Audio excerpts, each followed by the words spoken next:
Good afternoon. Okay. My name is Gabriela Kronhout, and I'm a medical doctor and a researcher from the University of KwaZulu-Natal in South Africa. And I'd like to thank the organizers for having me to speak. And I really wish I could speak French, but unfortunately I can't. So I'm trusting in our lovely interpreters to help me out today. So today I have the privilege of speaking about the advances and innovations in pediatric HIV treatment and care. Some of the speakers have already spoken about the 95, 95, 95 goals, and this is how we aim to end HIV as a public threat by 2030.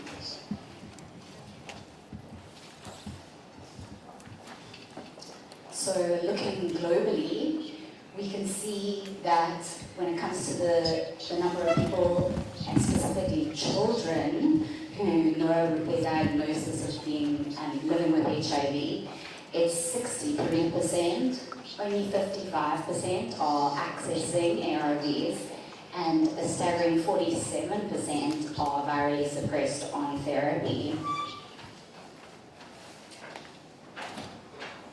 And then we look at West and Central Africa as a region, and we can see that this is also very low, with 43%, 37%, and 32%.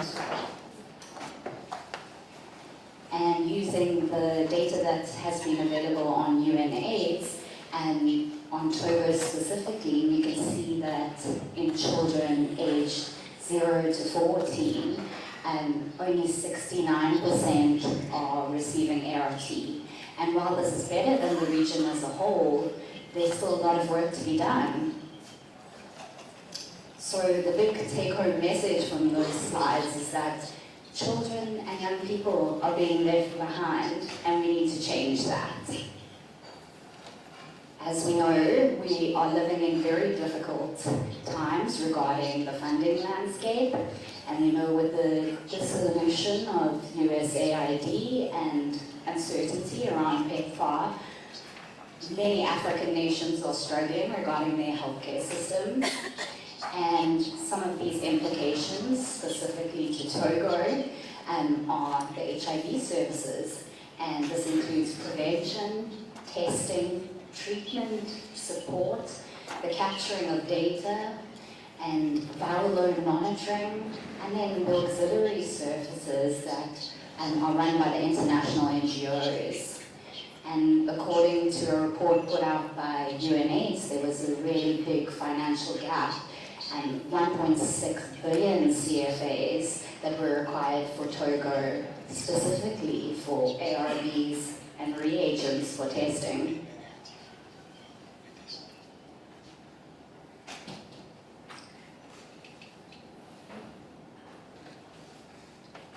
Okay, and so I want to speak a little bit about the fact that children and adolescents are a distinct group, and each group apart is also a distinct group. And it's really important to know that children are not little adults, they have distinct differences. And one of these differences is the fact that if untreated and living with HIV, more than 50% of children die by age 2. Thankfully, we have amazing ART that's available now, but children have to be tested, started on treatment, and kept on treatment for them to be able to have a long, healthy life. And as you know, if you are born with HIV, you have a lifetime of ART ahead of you, which can be 80 to 90 years. So how exactly do children and adolescents differ from adults? So first of all, a really important thing to note is the level of maturity or the developmental stage. So for children, they need to understand that they are living with HIV, but it needs to be tailored to their level of understanding. You can't just say it once and that's the end of it. It's about having an approach to children and having specifically trained staff within your clinics and healthcare settings that can actually help facilitate this disclosure process with families.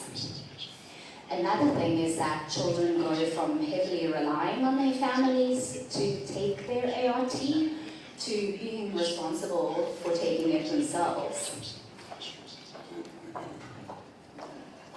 And then there's the issue of navigating the teenage years. And as we all know, this is difficult for anyone because you're going through puberty, there's potential sexual debut, and there are a lot of complex feelings. And so you very much want to have the disclosure process happen prior to adolescence coming in. Another important thing is the child's physical body. They metabolize medications very differently from adults. They're constantly growing, so the doses need to change based on their growth. And so we can't just be using the same medications in children and adults. It has to be based on the metabolism as well as their weight and growth.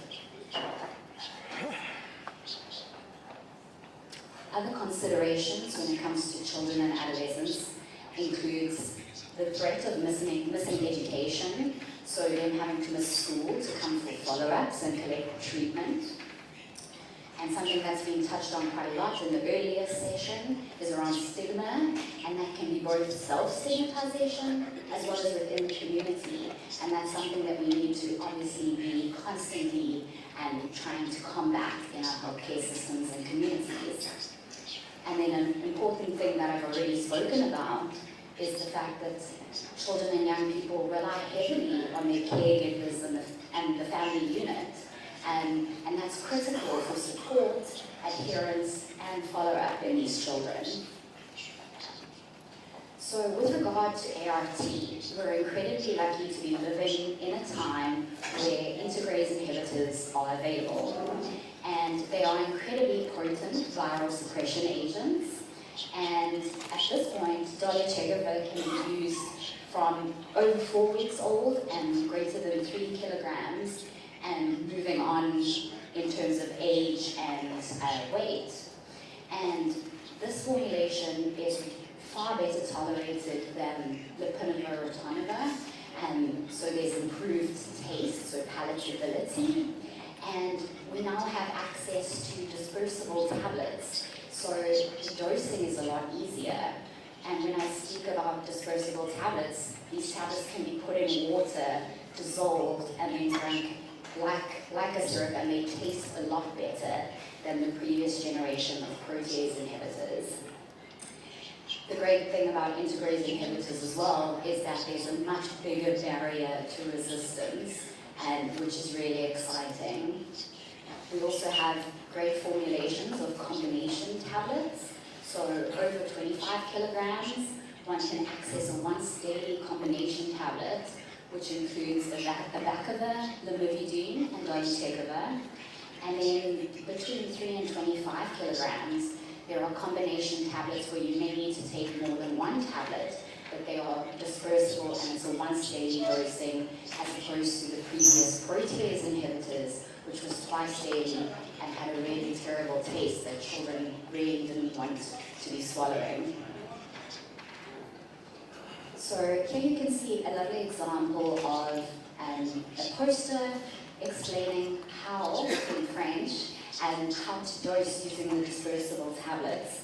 And just something I want to draw your attention to is the fact that even though you're dissolving the tablet in the water and the child is drinking, once you are done with that, you need to pour some more water in that glass or the container that you're dosing with in case there's any residue, and ensure that the child drinks that as well. And these are small little changes that can be made in terms of counseling that can really help with both adherence and viral suppression. So what does the future hold in terms of ART in children and treatment? So there's a lot that's still in the trial phase and it's really exciting, but as we know, it takes a long time for it to get to a point where we can access it and we can roll it out. But just some things to be thinking about is the long-acting injectables. So some ongoing trials include LARTA and the MOCA studies, and that's looking at injectable cabotegravir and in the treatment of children over 35 kilograms. And Gilead has a lenacapavir study that is also looking at children over 35 kilograms at this point, with the plans to move into the younger children as well. And then if you look at the bottom right-hand corner of the slide, there is a small patch. So these are in development at this point, and they're known as microarray patches. And they're something that's being considered, particularly in pediatrics, where you put it on the body and it administers ART via small little pinpricks in the patch. However, it is complicated because, as we said, children are constantly growing and developing, so we need to make sure that we can dose effectively to be able to induce viral suppression. Another exciting thing to be thinking about, and it was mentioned a little bit earlier, is broadly neutralizing antibodies, or BNAbs, and their potential use alone or in combination with ART in terms of improving viral suppression and improving mortality as well. So now I'd like to move on to our importance of person-centered care. And I think that you will all agree with me when I say that a mother and child are inextricably linked when it comes to all things, but particularly around treatment in HIV. And so we need to make sure that there is availability of PrEP to women of childbearing age, as well as pregnant women, and that there is regular testing done in pregnancy with universal test and treat, so initiation of ART as soon as someone has tested positive for HIV, and then emphasis on early infant diagnosis. So this can happen at birth, and then during the first year and after breastfeeding, and then ensuring that all children who are exposed receive vertical transmission prophylaxis. This is also known as prevention of mother-to-child transmission. And then really important is making sure that there's an ease of access to treatment and support. And this can be in terms of mobilizing the amazing communities that we have through community healthcare workers, and then also ensuring that our clinics and healthcare facilities are family friendly. So then I'm going to speak specifically about children, and when speaking about children in this context, I'm talking largely about vertical transmission, so mother-to-child transmission. And so I spoke about the improved formulations that we have available, but there's some things that we need to consider when dosing children as well, and that's making sure that our ART is properly labeled, that our families, caregivers, and the children are counseled effectively, and that the education is done really well with proper demonstrations and practices within the clinic to make sure that everyone knows how to dose appropriately. And this requires proper training of our skilled workers within our clinics and our communities. And then there's some tips and tricks that can help with adherence and dosing as well. And that includes redosing if a child spits up or dribbles some medication or vomits within the first hour of giving. A lot of mothers will be terrified that they will overdose their child, but in fact they are often at risk of underdosing because you can't actually tell how much medication has dribbled out the mouth or come out in the vomit. Then another example, even though we have better formulations taste-wise, there are children that don't like the taste of ART. And so using tricks like coating the tongue in peanut butter or in jam can help mask the flavor of the ART to allow for better dosing every day. And then another example that I've used is teaching children to swallow tablets. So in the current funding situation we find ourselves in, it's possible that we may not have access to disposable tablets, and some of the slightly older children may need to be dosing using regular tablets. And if you don't know how to swallow a tablet, that becomes really difficult because then you're trying to crush. So there are ways that you can teach children to be able to take tablets. An example of this is what we call the gummy bear method. And you take a gummy bear, which is a sweet, and you cut off the head, and you tell the child, if you can swallow that with water, you can eat the body part of the sweet as a sweetie. And then it's much softer and easier for them to swallow than a tablet, but it teaches them to be able to swallow something slightly bigger, and then you move on to them being able to swallow the body, and that's something that you can practice in terms of children learning to swallow tablets. And then I think, again, I just wanted to mention the point around disclosure and how important that is to have as an ongoing process. And then, again, I have spoken about child-friendly facilities and how it's important to have them easily accessible in our rural communities, and to make sure they are open before and after school. And then to coordinate our treatment pickups and our monitoring with the rest of our family. And so if people are suppressed on treatment, being able to have buddies that can pick up medication so people don't have to miss school, and to ensure that people don't have to pay extra money for transport because mom and child are coming on different days, for example. And then again, you can provide multiple months of treatment at once, and this can be done for the whole family, and you can have them in easy-to-reach places like supermarkets or lockers as good examples. Then older children and adolescents, so this can be both vertical and horizontal transmission. And again, I'm going to emphasize that support is absolutely critical here. Can we go back one, please? Thank you.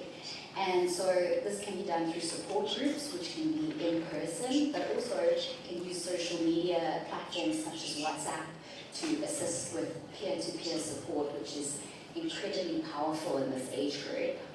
And this can be around disclosure, acceptance, and responsibility for treatment. Then education in the general population will help to reduce stigma, and we need to make sure that the general population understands that HIV is a chronic disease. It is both preventable and treatable, and ensuring that we have adequate sex education in our schools and explain the different prevention options that are available and how to access them. And then eventually, once we have access to all sorts of different formulations of treatment, having those accessible so people can choose what they want to take as their preferred ART, because that too will improve adherence. So I'm going to end with 5 key recommendations, and they include, firstly, increasing testing and diagnosis in children. Number 2, investing in child and adolescent-friendly ART formulations. There must be a focus on education around sex prevention. This can be done through the schools and the media, and this will also help to decrease stigma.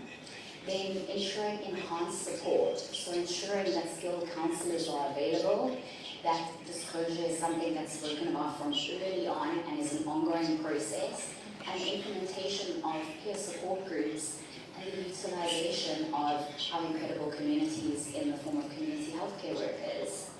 And then ensuring improved accessibility to ART and different forms of treatment through school-friendly clinic times, decentralized treatment pickups, and coordinating within the family so that you don't all have to come on different days. So with that, I'd like to say thank you very much for your attention. Merci beaucoup.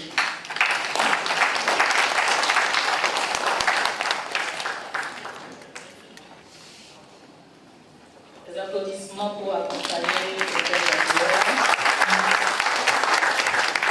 Merci. D'un présentateur à un autre, je vais inviter le Dr. Casimir Mazengo, conseiller médical à l'OMS spécialisé dans les hépatites, le VIH, les infections sexuellement transmises et la tuberculose, basé au Beurre du Burkina Faso.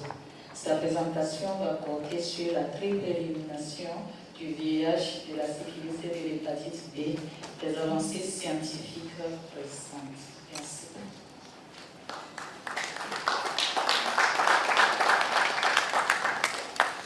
De mon travail, donc je parle de la triple élimination, particulièrement les avancées récentes.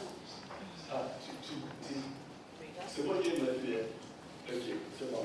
Donc, mon objectif, c'était de pouvoir partager les données scientifiques, mais aussi de décrire les pratiques efficaces pour prévenir la transmission de l'enfant et enfin identifier les facteurs de succès et les défis rencontrés dans différents contextes.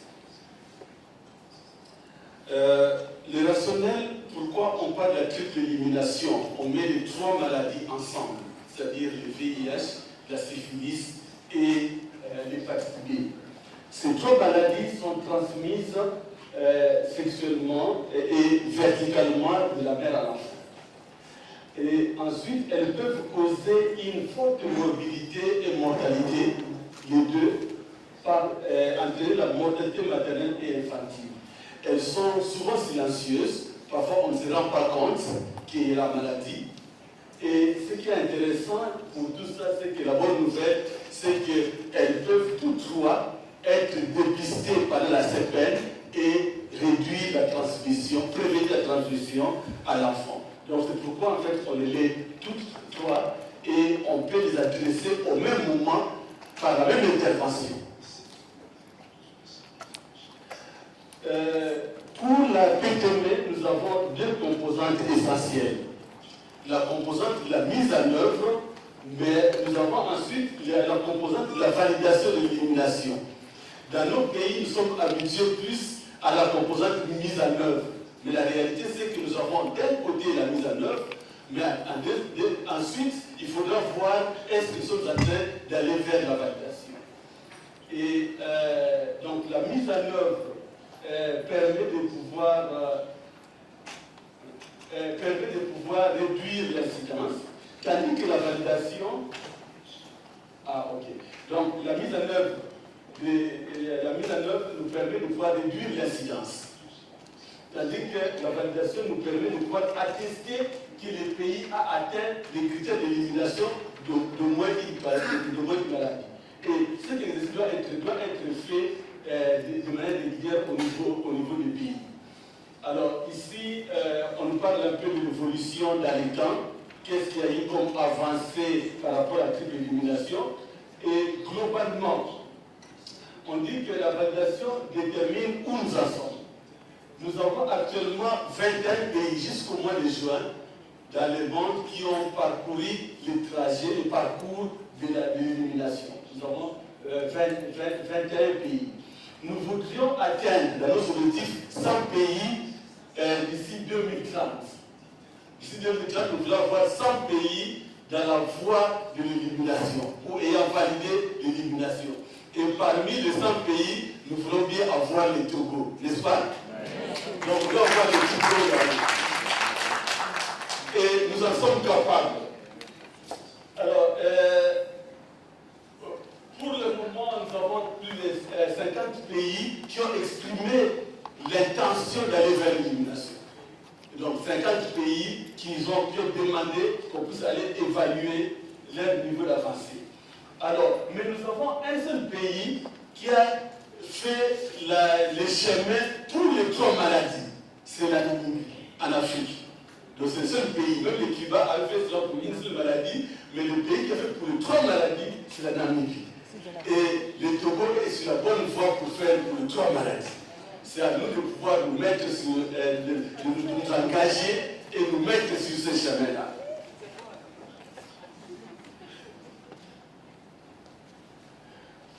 Alors ça c'est pour rappeler un peu, donc nous avons maintenant ce document qui vient de sortir, les cadres de la triple élimination, qui nous rappelle en fait, il n'y a pas grand chose de nouveau, mais ça nous rappelle les quatre grands piliers de la triple élimination.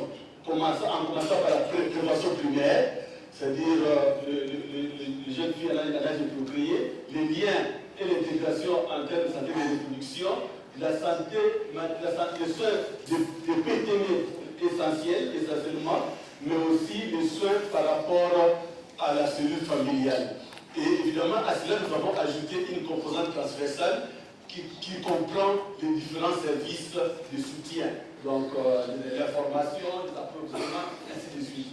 C'est ça le grand document qui est sorti cette année ici.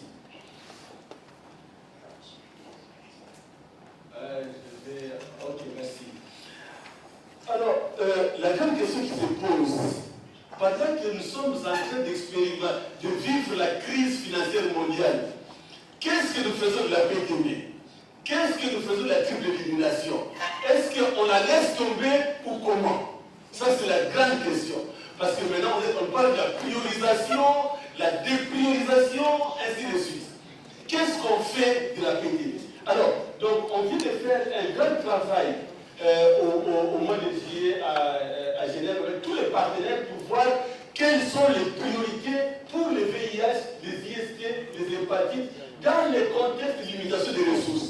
C'est-à-dire, lorsqu'il n'y a plus de ressources, qu'est-ce qu'on fait? Et ceci a été publié dans ce document, vous allez voir ça. Les résultats ont été publiés ici. On a fait ce qu'on appelle priority, donc ça, ils ont appliqué ça, tous les partenaires. Et je suis heureux de vous informer que la PTB, c'est la première intervention prioritaire qu'on doit maintenir malgré la crise.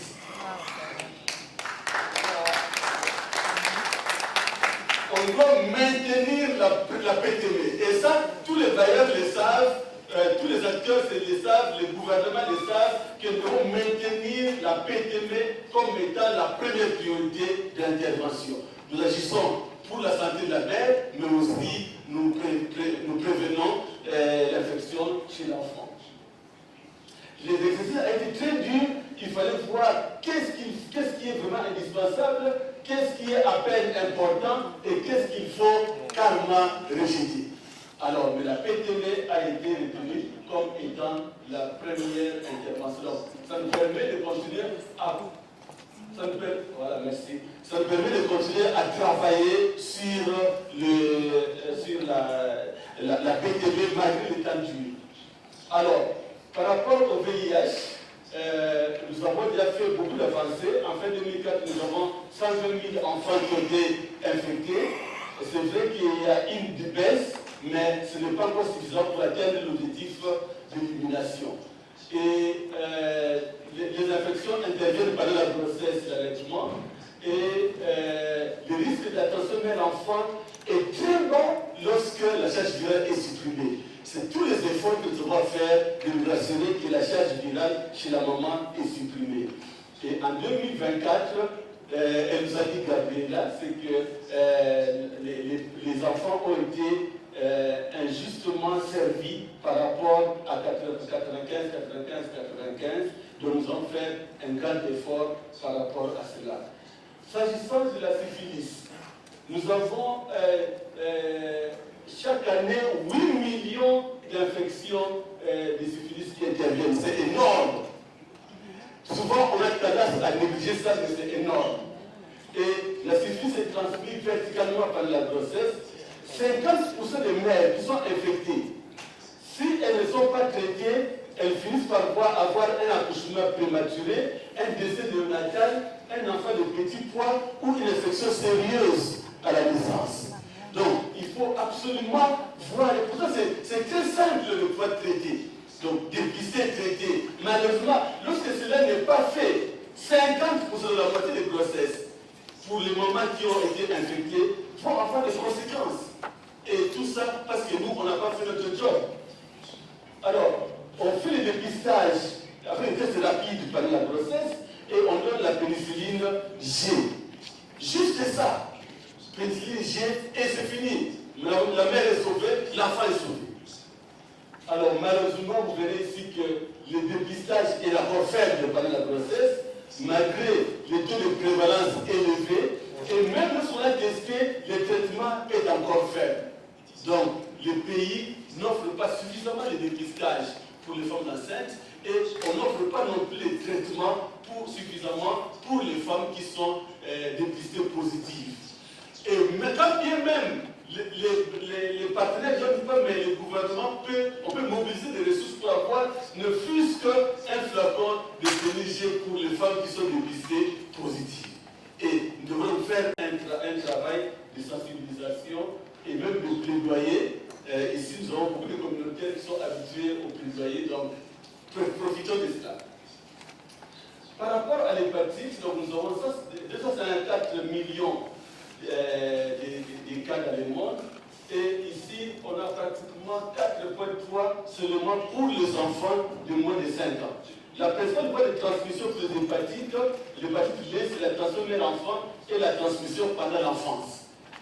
Alors, la transmission pendant l'enfance fait et les transmissions au jeune âge fait que prédispose à l'apparition de complications de cancer et de cirrhose du foie. Nos pays, en Afrique de l'Ouest, la prévalence est très élevée.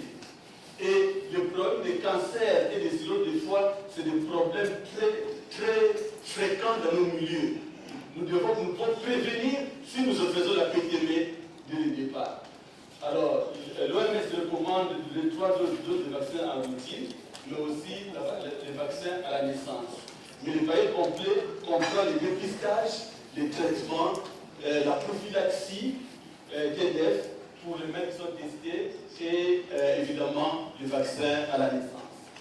Et ici, j'ai préféré retirer cet élément qui montre en fait la charge élevée des enfants de moins de 5 ans due à la TME qui est concentrée en Afrique. Vous verrez que lorsqu'on voit toutes les régions du monde, la grande charge des enfants et la prévalence élevée à moins de 5 ans pour l'hépatite B se trouve en Afrique. Et donc, nous devons nous faire un effort de nous assurer vraiment que nous faisons la PTM pour réduire cette charge élevée. Malheureusement, la couverture de la vaccination à la naissance est très faible. Ça, c'est notre région qui a la faible couverture. Nous sommes encore à 18% seulement des enfants qui sont nés et qui ont reçu la vaccination à la naissance de l'hépatite B. Donc, c'est des efforts à faire. Alors, nous venons de parler de la mise en œuvre. Maintenant, parlons un peu de la validation de l'élimination. Donc, nous avons, pour valider l'élimination, nous utilisons 2 types d'indicateurs, des programmes et d'impact. Et là, vous avez le résultat d'impact pour le VIH, syphilis et hépatite B. Nous voyons donc c'est les taux de transmission mère-enfant, ou alors la proportion des taux de cas inférieurs à 50% mis les naissances vivantes. Tandis que pour l'hépatite B, nous voyons plutôt la prévalence inférieure à 0,1%. Et ça, ici, nous avons des critères de processus. Donc, est-ce qu'on arrive à offrir les services de CPN aux femmes enceintes, au grand nombre de femmes enceintes? S'il vous plaît, on peut revenir.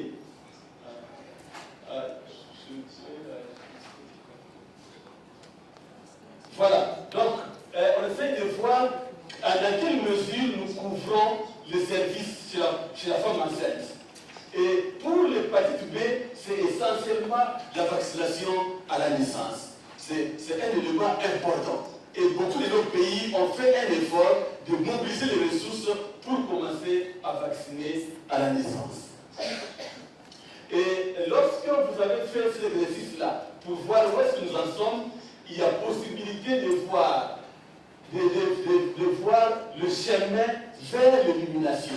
C'est-à-dire que même lorsqu'on n'a pas encore validé l'élimination, on peut passer par l'étape de bronze, l'étape d'argent et l'étape d'or. Et ça, nous avons fait l'exercice. Nous sommes en cours de faire l'exercice ici au Togo pour voir où nous en sommes par rapport au VIH, où nous en sommes par rapport à la syphilis et où nous en sommes par rapport à l'hépatite B.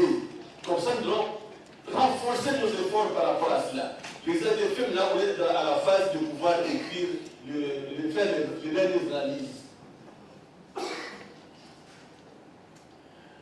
Alors, lorsque fait, quand vous avez fait l'analyse, il faut bien identifier où se trouvent les problèmes.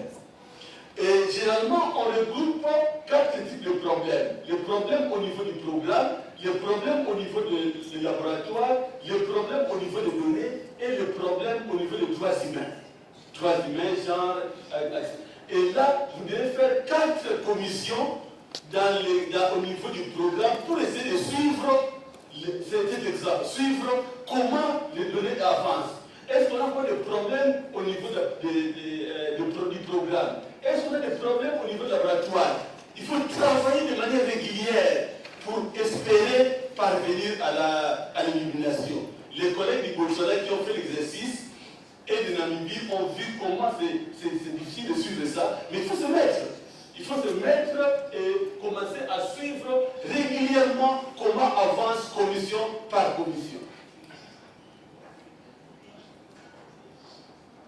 Alors, pour venir au niveau du Togo, on a essayé de voir par rapport à la liste que le ministre a faite sur les lacunes par rapport au service de PTB. Donc, ils ont essayé de voir quelles sont les lacunes ici. On remarque que globalement au niveau du Togo, le nombre de nouvelles infections baisse, ce qui est une bonne chose, mais il y a encore des lacunes. Par exemple, là-bas, il y a encore beaucoup d'enfants qui sont contaminés ici. En fait, ce sont des femmes enceintes qui n'ont pas eu d'ARV pendant leur grossesse. Ça signifie qu'on n'arrive pas à voir toutes les femmes qui sont infectées, les dépister et les mettre sous ARV. Donc, il y a encore une fenêtre là-bas. Il faudra adresser cette fenêtre-là, être sûr qu'on arrive à atteindre les femmes attendues. La deuxième fenêtre, c'est celle-ci, ici, en rouge. Ce sont les mamans qui sont infectées pendant l'allaitement et qui infectent leurs enfants. Donc au Togo, beaucoup de mamans, certaines mamans sont infectées pendant l'allaitement même. C'est comme ça que nous ne devons pas relâcher les efforts de prévention. Même après avoir fait la PTB, il faut continuer la prévention pour que la maman ne soit pas infectée pendant cette période-là. La troisième fenêtre, celle-ci, en bas, la troisième grande fenêtre, ce sont les mamans qui laissent tomber les ARV pendant l'allaitement. C'est-à-dire que pendant la grossesse, elle a pris les ARV, mais pendant l'allaitement, elle a abandonné. Et là, c'est des problèmes qui arrivent très souvent si la maman n'est pas bien préparée, surtout par rapport au problème de l'allaitement. Donc, ce sont les 3 grandes fenêtres sur lesquelles le programme d'élimination de la transmission mère-enfant au Togo doit s'attaquer, si on veut vraiment éliminer. Alors, un des problèmes que nous avons, sur lesquels qui pose, un des problèmes que les mamans ont dans le cadre de la PTB, c'est le problème de l'allaitement protégé. C'est-à-dire que maintenant, avec les données que nous avons en 2025, il a été démontré que lorsque la maman a une charge virale inférieure à 1000, le risque de transmission d'infection est très faible. Ce qui fait que la maman pétrinée doit allaiter son enfant de la même manière que la maman non infectée. Donc, on encourage vraiment cela. À ce moment-là, la maman ne va pas se cacher pour allaiter l'enfant. Ça va être ouvert. Et ça, c'est quelque chose qu'il faut prendre en considération. Et on nous a parlé de l'atavir. Ça, c'est un élément très important qu'il faudra commencer à mettre dans nos directives. Ça concerne les populations clés, mais aussi les couples discordants. Il faudra voir comment commencer à mettre ça dans nos directives. C'est vrai que ce n'est pas encore disponible, mais en 2027, ça va être très disponible selon les engagements pris par les uns et les autres. Alors, ici, j'aimerais juste insister sur l'algorithme ici de la PTM pour l'hépatite B, surtout pour la prophylaxie pour tous. C'est-à-dire qu'on a trouvé que, comme les temps n'ont pas accès à la charge virale, lorsque la maman est testée positive à l'antigène HBS, les IFAS, on peut directement commencer les téléphonies. Et commencer immédiatement les téléphonies quand on a testé positif, jusqu'à l'accouchement au moins, et puis avoir le vaccin. Donc ça c'est un nouvel élément qu'il faudra intégrer dans nos programmes. Alors là, je vous ai parlé un peu de quelques cas, mais de quelques études. Mais je vais passer rapidement pour atterrir. Alors ici, c'est pour dire que dans nos 4 pays, moi je couvre 4 pays, le Bénin, le Burkina, le Niger, le Togo, on a fait un effort de travailler beaucoup pour la triple élimination. Et le dernier pays qui va vraiment se lancer, ça va être le Niger bientôt. On va commencer vraiment la triple élimination à grande vitesse au bout de la ville de Niamey, mais tous les autres pays sont déjà dedans. Et on est fiers de voir que tous les pays sont engagés, même le Togo qui était un peu en retard maintenant a pris même de l'avance plus que de beaucoup de pays. Et ça c'est une bonne chose. Alors je vais terminer en disant que ça c'est l'image en fait des prix que les Botswana a pris dernièrement, parce qu'ils sont passés à l'étape d'or dans le cadre de l'élimination, le chemin d'élimination du VIH. Donc ils sont sur la bonne voie. Alors, je termine pour dire que la PTM demeure une priorité. Donc vraiment, malgré la crise, la PTM demeure une priorité. L'allaitement protégé doit être une option dans nos pays. Il faudra que nos mères aient la liberté de pouvoir allaiter, mais il faut s'assurer de l'adhérence au traitement. C'est ça qui est important. La prévention de l'alphavir, il faudra commencer maintenant à y penser dans nos directives, commencer maintenant à mettre ça dans nos directives, parce que si jamais ça est disponible, les directives ne disent rien, on ne va rien faire. Alors, il y a la prophylaxie pour toutes les femmes qui sont HPS positives, donc ceux qui sont testés positifs, on peut commencer la prophylaxie rapidement avec la téléphobie, c'est une bonne chose. La vaccination à la naissance, faites le plaidoyer. Dans mes 4 pays, le Bénin et le Burkina ont mobilisé les ressources locales pour acheter le vaccin à la naissance. Mais si vous n'avez pas le vaccin à la naissance, au moins on peut faire la vaccination ciblée. Et la nécessité d'auto-évaluation. C'est important donc de pouvoir faire la mise en œuvre de la PTM, mais il faut aussi s'évaluer pour savoir où nous en sommes. Et nous pensons que pour les Togo, nous sommes sur la bonne voie et nous espérons être parmi les 100 qui vont éliminer d'ici 2030. N'est-ce pas? Oui. Merci. Merci beaucoup pour la parole. Il faut reconnaître que le Togo, c'est parmi les pays, j'allais dire, les bons élèves de la recherche pédiatrique pour l'Afrique de l'Ouest. Donc, on a quand même beaucoup d'avancées qui sont faites déjà ici. Alors, nous avons fait beaucoup d'efforts en termes d'adaptation des directives. Je crois que ça, c'est un point important. Un autre élément sur lequel je pense qu'il faudra insister, c'est continuer à travailler notamment sur le next testing, qui nous permet de pouvoir cibler les personnes qui sont déjà positives et voir autour de la famille comment nous pouvons avoir d'autres cas qui sont positifs. On sait que la valeur en termes de proportion des cas avec l'approche du testing est très élevée. Donc en renforçant cet élément, nous pouvons aider à pouvoir augmenter la couverture du traitement pédiatrique. Et nous avons suivi notamment avec la présentation de Gabriela, que nous avons des molécules disponibles déjà à 3 kg.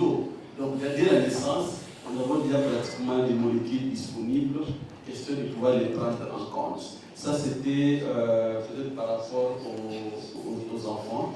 Et en parlant des adolescents, nous avons vu les approches qui ont été présentées. C'est très important de renforcer la divulgation des statistiques sérologiques. Parce que je ne peux pas facilement prendre les médicaments ne sachant pas de quoi je souffre. Donc il faut travailler là-dessus. Et les cliniques qui sont, conviviales, les espaces conviviaux, les cliniques conviviales, par exemple, organiser des camps de vacances pour dans ces groupes-là, la possibilité que ces personnes se soutiennent mutuellement, ça va être quelque chose qui va être apporter un plus dans notre riposte au niveau du Togo. Merci beaucoup. Merci beaucoup, Dr. Casimir. Donc, on retient les tests testing à mettre en œuvre, l'adoption des nouvelles molécules, surtout vraiment facile à administrer à nos enfants, les tout bébés surtout, et également l'action communautaire pour pouvoir intégrer toutes ces personnes et limiter la stigmatisation. Merci à vous. Nous allons passer un peu au débat sur les obstacles qui limitent ces innovations et voir quelles sont les approches de solutions. Dr. Adam, étant notre partenaire du programme, quelles innovations médicales, technologiques, on peut le dire, ont plus d'impact sur la prise en charge pédiatrique au Togo? Quels sont les freins majeurs compris et quelles sont les solutions que vous proposez? Merci. Merci pour la parole et cette opportunité de capitaliser et de partager les expériences. Il faut dire que les innovations en matière de prise en charge pédiatrique du VIH se traduisent en termes de dépistage, de traitement et de suivi des adolescents, des enfants, adolescents et jeunes. Pour ce qui concerne le dépistage, il faut dire que nous avons adopté et intégré au Togo des tests rapides et au détriment de la technique ELISA depuis fort longtemps. Et de nos jours, avec les innovations, le programme a introduit les tests duo, syphilis, VIH, en PTME et les tests rapides pour le dépistage de l'hépatite B dans le cadre de la triple élimination. Et il y a également l'autotest qui est utilisé chez les populations clés dans notre contexte. C'est vraiment une avancée qui a permis d'accroître l'autonomie et de créer la demande. Quant aux nourrissons, il faut dire que l'utilisation des DINESPER a été une grande innovation pour faciliter l'accès aux diagnostics précoces dès 6 semaines, voire à la naissance pour les nouveaux-nés à haut risque. Et ça permet également de rendre les résultats dans un bref délai. Aujourd'hui, nous disposons de plus de 50 de DINESPER qui couvrent tous les districts sanitaires et qui nous offrent aussi l'opportunité de faire le diagnostic à la fois de la tuberculose, VIH et les autres comorbidités. Il y a également les nouvelles stratégies de dépistage qui sont mises en œuvre comme l'index-testing, qui est couplé au contexte de dépistage à l'initiative du prestataire à toutes les portes d'entrée. Pour ce qui concerne le traitement, quand on jette un regard rapide sur l'historique au Togo, on peut dire que les innovations concernent l'introduction de nouvelles molécules et des formulations pédiatriques plus adaptées et souvent dans une dynamique très rapide qui suit les recommandations de l'OMS. Nous sommes passés de la lithiumine junior au globule N, au TLE, aux formes pédiatriques de l'opinavir avec des formulations plus adaptées en poudre soluble, comprimée, gélule et dispersible. Aujourd'hui, nous sommes avec le dolutegravir pédiatrique.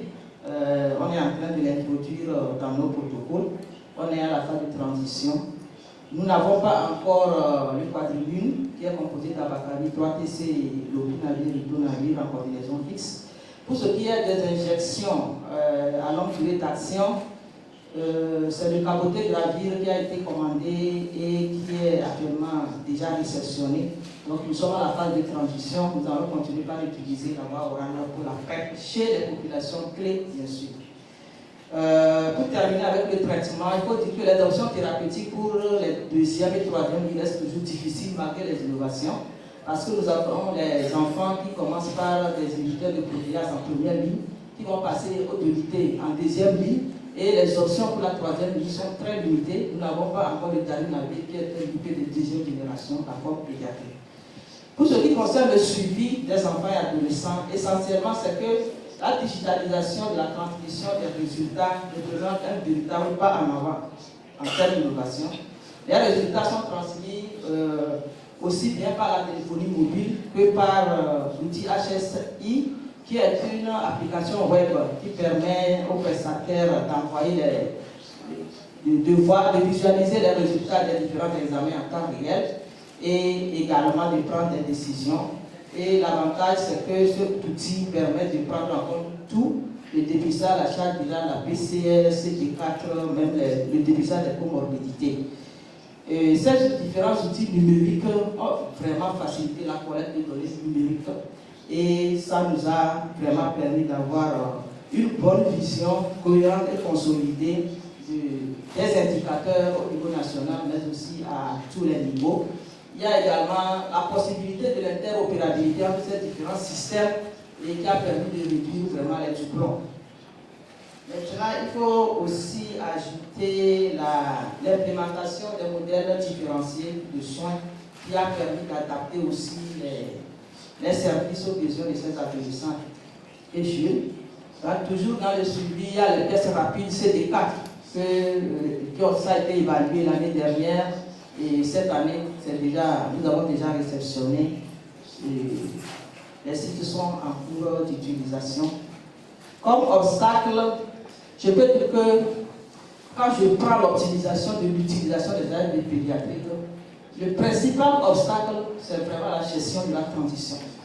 Il faut répondre rapidement aux besoins et comment basculer entre les anciens protocoles et les nouvelles molécules. Parfois, c'est la même molécule, mais c'est la formulation qui a changé. On peut améliorer l'observant, il faut l'adopter. La difficulté là-bas, c'est vraiment le suivi des achats et stocks qui est continu et l'interaction entre les différentes entités, renvoyer rapidement les recommandations, partager rapidement les recommandations avec les prestataires sur le terrain et comment les aligner à respecter notre plan de transition. Suivre dans la tendance des prescriptions, franchement, et à peine vous finissez, c'est une autre recommandation qui vient, voilà une nouvelle molécule qui arrive, etc. Donc c'est vraiment ça qui est une dynamique. C'est intéressant, mais c'est assez contraignant. Par rapport aux difficultés aussi, il faut dire que malgré que nous avons eu la chance d'avoir des outils numériques qui facilitent le suivi individualisé, il y a quand même la fluidité de la connexion Internet qui quand même freine, et puis le fait que le système est fait de telle sorte que ce sont les opérateurs de services qui saisissent les données, ce n'est pas directement les prestataires eux-mêmes. Donc ça fait que quelquefois il y a des petits retards. Merci beaucoup, Dr. Adam. On retient les innovations en termes de digitalisation des résultats qui est vraiment très récent pour nous et l'interopérabilité de toutes ces plateformes-là disponibles pour améliorer toujours la qualité des données. Les défis, il y en a et les approches de solutions, je trouve que le programme fait des grands efforts pour limiter tous ces défis. Nous allons maintenant à notre psychologue, Eugénie, qui voit les jeunes, les enfants, les adultes, les mamans, les jeunes filles et tout le reste. Elle est à EVT. Quels outils ou approches innovantes permettent de mieux accompagner les adolescents aujourd'hui dans leur parcours de soins? Il en est question aujourd'hui. Quels sont les freins psychologiques auxquels vous faites face, auxquels vous êtes confrontés? C'est des freins psychologiques ou sociaux, surtout en termes d'adhésion de ces jeunes aux soins, et quelles sont les approches de solutions que vous allez apporter. Merci. Merci, Dr. Kanda, pour la parole. Avant d'aborder les approches innovantes qui permettent de mieux accompagner les adolescents et les jeunes, je vais d'abord évoquer les problématiques actuelles observées dans la sphère de l'adolescence vivant avec le VIH, les difficultés qui les alimentent, et je vais alors proposer des approches de solutions. En ce qui concerne les problématiques actuelles observées, j'évoque trois problématiques majeures. La première, ce sont les problèmes d'observance. Je pense que les communications que nous avons déjà suivies l'ont évoqué largement. La deuxième problématique, c'est la sexualité des adolescents avec le VIH. Comment l'encadrer? Et la troisième problématique, c'est la prévention chez les jeunes filles en âge de procréer. Là, nous avons affaire à l'élimination de la transmission des enfants. Les adolescents vivant avec le VIH, certains ont du mal à contrôler leur traitement, ce qui engendre des échecs de traitement et des résistances. Certaines jeunes filles ou adolescentes rentrent dans l'appropriation sans être préparées. Et donc le risque est élevé. Le risque d'avoir des enfants contaminés est élevé. Comment donc intervenir pour réduire ces nouvelles infections? Certes, les adolescents ont droit à... ils doivent faire leur sexualité, effectivement, mais le constat est qu'ils prennent des risques sexuels, notamment des rapports sexuels non protégés, où ils ont des partenaires multiples. Évoquant les facteurs qui alimentent ces problématiques que je viens d'énumérer, nous avons la fatigue thérapeutique. Donc, n'oublions pas que la plupart de ces adolescents jeunes sont nés de parents séropositifs, de mères séropositives, et ils ont une très longue histoire thérapeutique derrière eux. Et cette longue histoire fait que le risque d'échec biologique et l'apparition de résistance est élevé. Il y a certains parents tuteurs qui, avec le temps, ont démystifié le VIH et certains sont devenus laxistes. Ils ont démissionné vis-à-vis de l'observance et la rigueur, à un moment donné, a baissé. On se dit, bon, et le plan des femmes ne prend pas, mais on a tout vraiment la force de les accompagner, de les surveiller. Il y a également des soignants qui sont au fond, mais qui sont démunis parce que leur discours n'est plus entendu. Voilà. Et en dernier ressort, il y a également la banalisation de la sexualité qui est devenue complètement libérée avec les réseaux sociaux et les adolescents vivant avec le VIH en font partie. Voilà. Maintenant, comme piste ou approche de solution, on ne réinvente pas la roue. Déjà, tout le dispositif d'accompagnement, qu'il soit individuel, collectif, qui est mis en place et qui a connu du succès, est à renforcer. Notamment tout ce qui est suivi individualisé, le soutien de l'observant, l'éducation thérapeutique, l'annonce, l'accompagnement, tout ce qui est entretien sur la santé sexuelle et la reproduction. Les groupes d'auto-éducation et d'auto-support sont à maintenir. En plus de cela, au vu du contexte que je venais de décrire, il va falloir veiller à positionner le traitement de manière efficace, sans le banaliser, mais instaurer un suivi renforcé au long cours. Mettre en place des stratégies qui responsabilisent davantage, même si c'est un peu difficile, l'acteur adolescent dans son traitement, sans aller vers la banalisation ni l'injection. Il faut quand même faire l'effort pour trouver l'équilibre qu'il faut. Et enfin, c'est trouver les moyens pour assurer une formation continue des équipes, tout en veillant à maintenir un niveau optimal de la prise en charge et garantir une bonne santé et l'épanouissement à ces adolescents vivant avec le VIH. Merci beaucoup. Vous faites vraiment un grand travail. 3 défis majeurs. L'observance thérapeutique, c'est un défi. Je retiens également la sexualité, c'est chez le jeune, et également l'appropriation chez la jeune fille où l'on bloque la chaîne de transmission. Donc, c'est vraiment un grand débat autour duquel je suis sûre qu'il y aura des questions qui vont vous revenir. Nous allons quand même aller vers le communautaire. Le leader des jeunes qui est avec nous, Emmanuel. Selon vous, quelles sont les initiatives communautaires qui ont permis d'améliorer la santé des jeunes dans votre réseau? Et comment répondre aux besoins spécifiques des adolescents aujourd'hui? Merci. Merci, docteur, pour la question. Comme vous l'avez dit, notre réseau réagit est le réseau des enfants, adolescents et jeunes vivant avec le VIH au Togo. Donc, votre question concerne les initiatives. Je vais parler des initiatives, mais là, ce seraient des initiatives qu'on a prises avec le REAGI en tant que réseau. Mais ce réseau regroupant donc des jeunes dans les différentes structures de prise en charge. Je vais également parler de toutes ces initiatives-là que nous avons prises avec ces structures de prise en charge.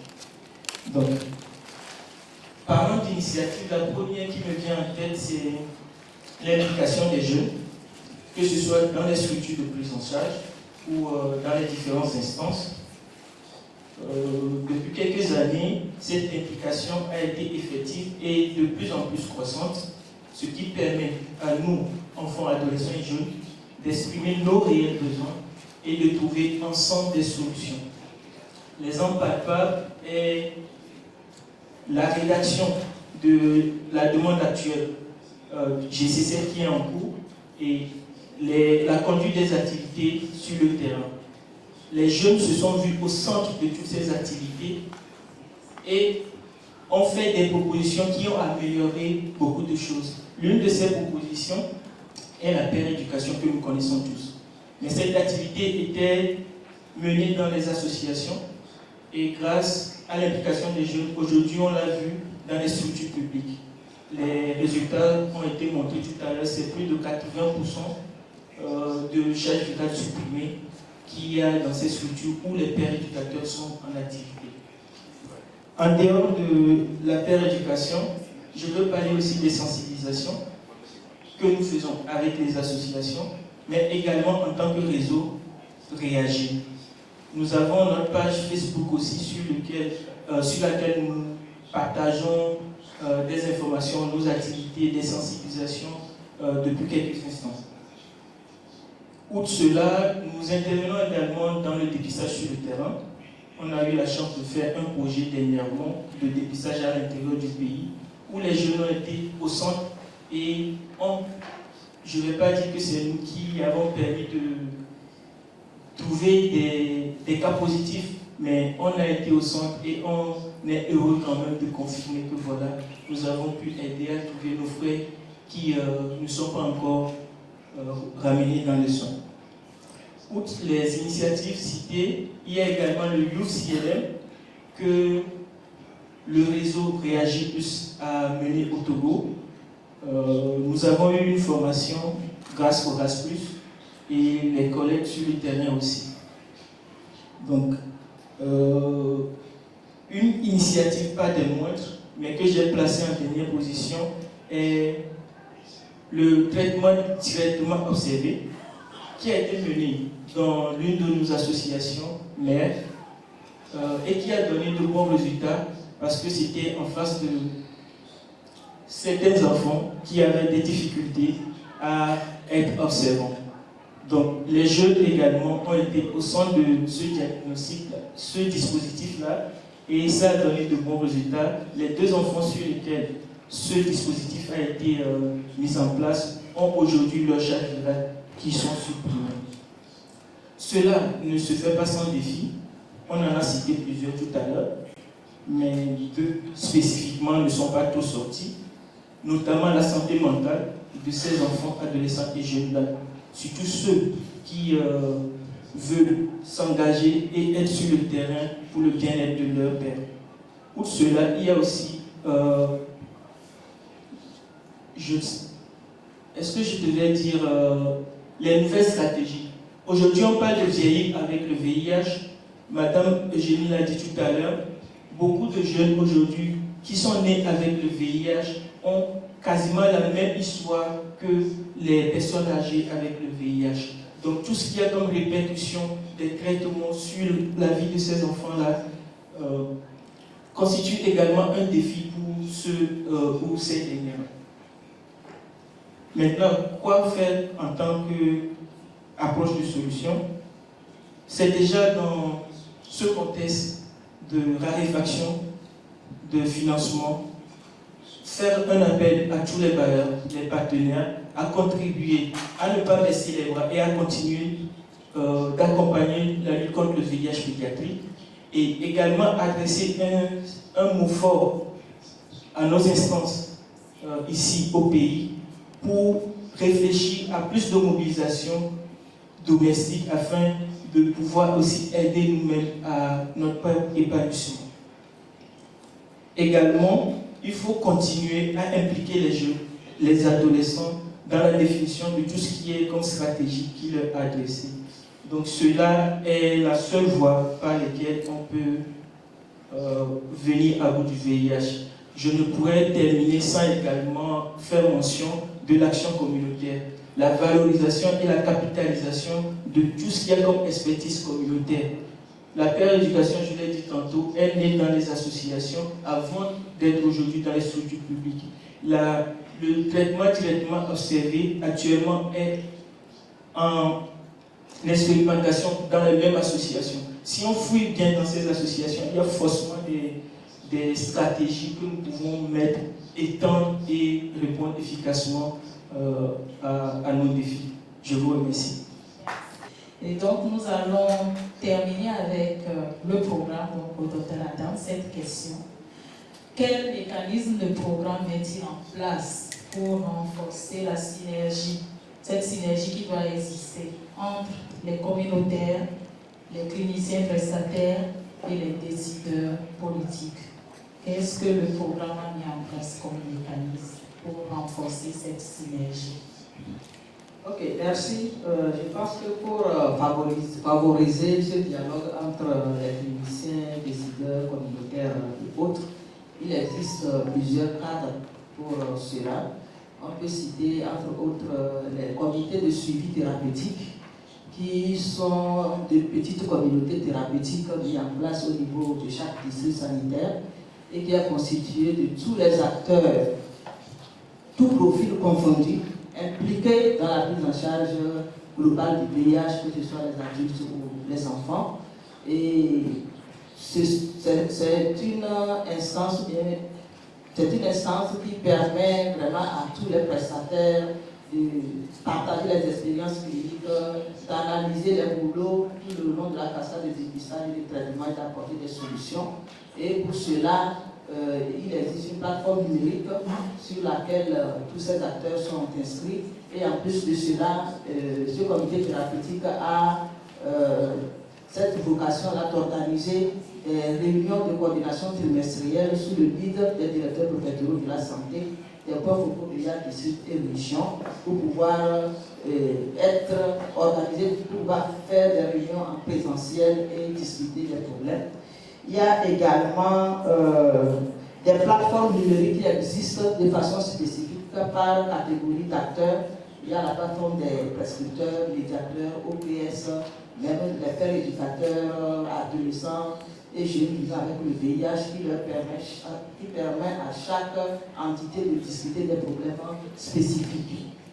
À part cela, on peut citer également les ateliers de capitalisation d'expériences et d'échanges que le programme même organise et pour pouvoir capitaliser les expériences innovatrices, surtout du secteur communautaire, comme il vient de le dire tout à l'heure.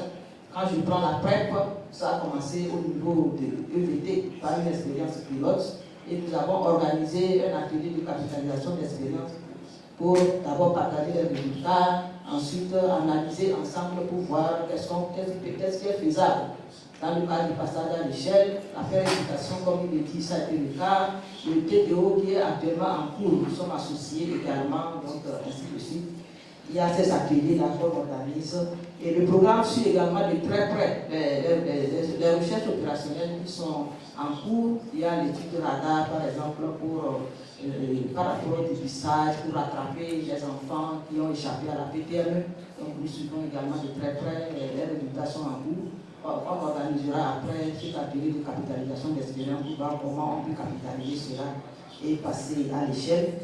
Je peux citer également le partenariat entre les structures publiques et associatives qui a été mis en place. Malheureusement, ce n'est pas sur tous les sites, mais c'est une expérience quand même à partager et qui permet aux structures associatives qui ont beaucoup plus d'expertise en matière de prise en charge psychosociale d'appuyer les structures publiques. Donc, un psychologue de la structure associative peut venir appuyer la structure publique en termes de consultation, par exemple, de ces enfants, il suffit de s'organiser, etc. Il y a également la possibilité de faire des stages pratiques, vice-versa, ça dépend de ce qu'on veut apprendre sur l'autre. Et il y a également le coaching et les supervisions formatives qui sont organisées. C'est ce que je peux citer pour vous.